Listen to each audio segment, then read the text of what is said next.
ठाकुर साहब ये लोग? ये मेरे आदमी है। तो फिर इन्होंने हम पे हमला क्यों किया?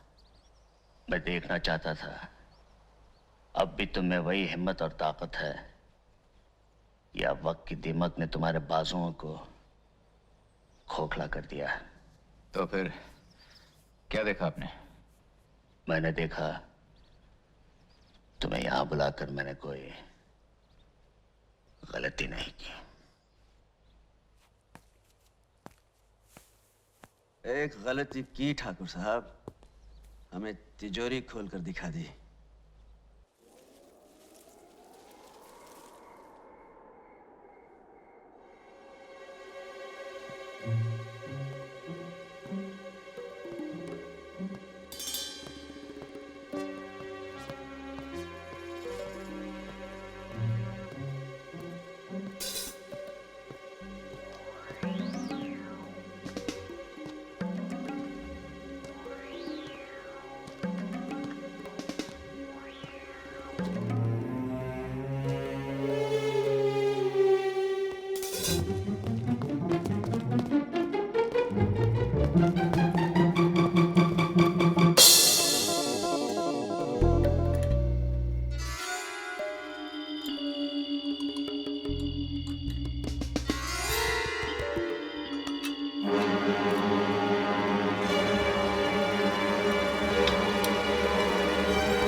ये लो तिजोरी की चाबी।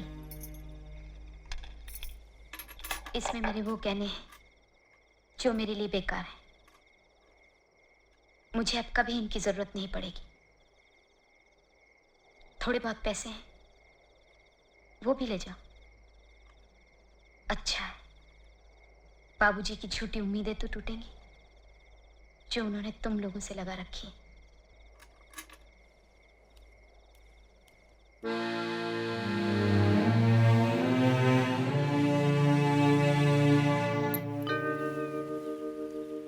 सुनिए,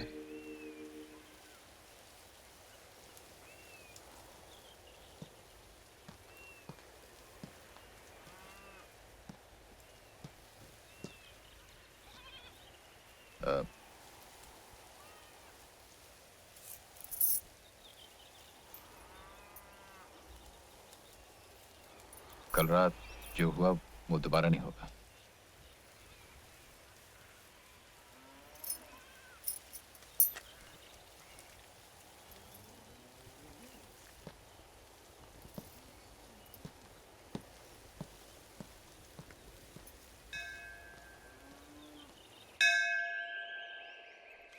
ले और ले, खा खा के घोड़ी हो गई है, लेकिन यहाँ से बेलापुर जाना हो तो नखरे देखो इनके। खाए जाओ बकर बकर। ओ बसंती, मौसी मैं यहाँ हूँ इस गधैया के पास। लो अब इनकी झिक-झिक सुनो। अरे वो छोकरिया, दिन भर हवा हवाई घूमती हो, मगर मैं कोई काम बोलूं तो जू नहीं रेंगती कान पर। लो और सुनो। अरे मौसी तुम तो बस हुक्का पानी लेकर चढ़ जाती हो, सुनती तो हो नहीं। कौन सा काम कहा था तुमने? वैद्य जी के पास जाने का ना।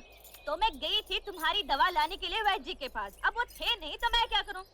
पड़ोसी कह रहे थे कि वो बहुत बीमार हैं और दूसरे गांव गए हैं दवा दारू लाने के लिए। ओहो, मैंने तो वैद्य का नाम भी नहीं लिया और तूने पूरी कथा सुना दी।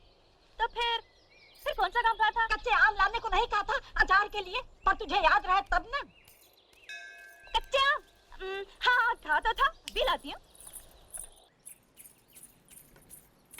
इमाम साहब, मैं आपको छोड़ दूं?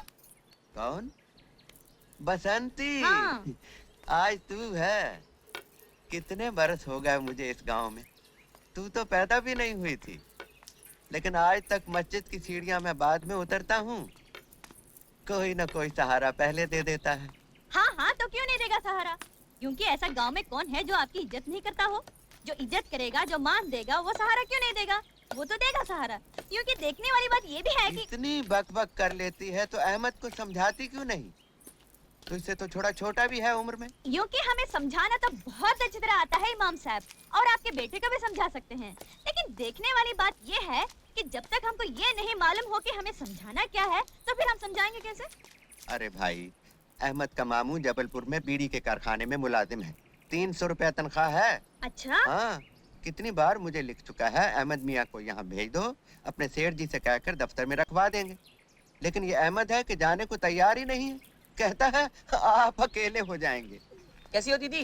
अरे भाई अहमद, हम तो ठीक हैं, लेकिन तुम ये बताओ, एक तो तुम 10 जमात पास भी हो, अंग्रेजी भी जानते हो, और तुम्हारे जबलपुर के मामू ने लिख भी अरे दिया है दीदी, तुम भी आ गई अब्बा की बातों में। जो मिलता है उसे यही कहते हैं। अरे भाई, बसंती ने पूछा, मैंने कह दिया। कि यूं कि हमें बेफिजूल बात करने की आदत तो है ही नहीं, लेकिन सोच लो, ये कारखाना बीड़ी का है। जब तक दिल चाहा काम किया, नहीं तो आराम से बीड़ी पी ली। यानी कि ये तो वही मिसाल हो गई कि आम के आम गुठलियों के दाम। अरे क्या हुआ?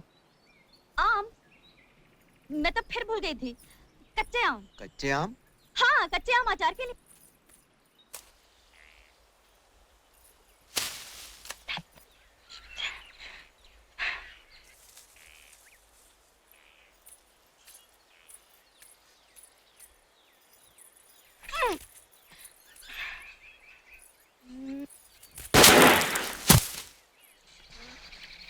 अरे, यूं कि तुम यहाँ कैसे? यूं के यूं ही। बोलो कौन सा आम तोड़ना है? जो मैं आम बोलूं, तुम गोली मारकर तोड़ सकते हो। ये हमारे बाएं हाथ का खेल है। बड़े बड़े निशानेबाज हमारे पैर छूते हैं और कहते हैं वीरू, तुम्हारे जैसा निशानेबाज पैदा नहीं हुआ। तुम तो बड़े निशानची लगते हो। हाँ, जेम्स बॉन्ड के पोते हैं ये। यूं कि कौन है? अरे ऐसे तो ऐसे ही बड़बड़ करने की आदत है। हाँ तो बताओ कौन सा आम तोड़ूं? एक वो, एक ये, हम्म, और एक ये।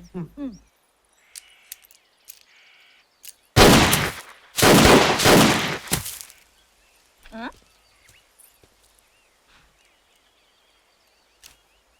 अरे, ये तो तुम्हारा दोस्त भी। हाँ हाँ हाँ, काफी होशियार है लड़का। अभी मैं सिखा रहा हूँ, जल्दी सीख जाएगा।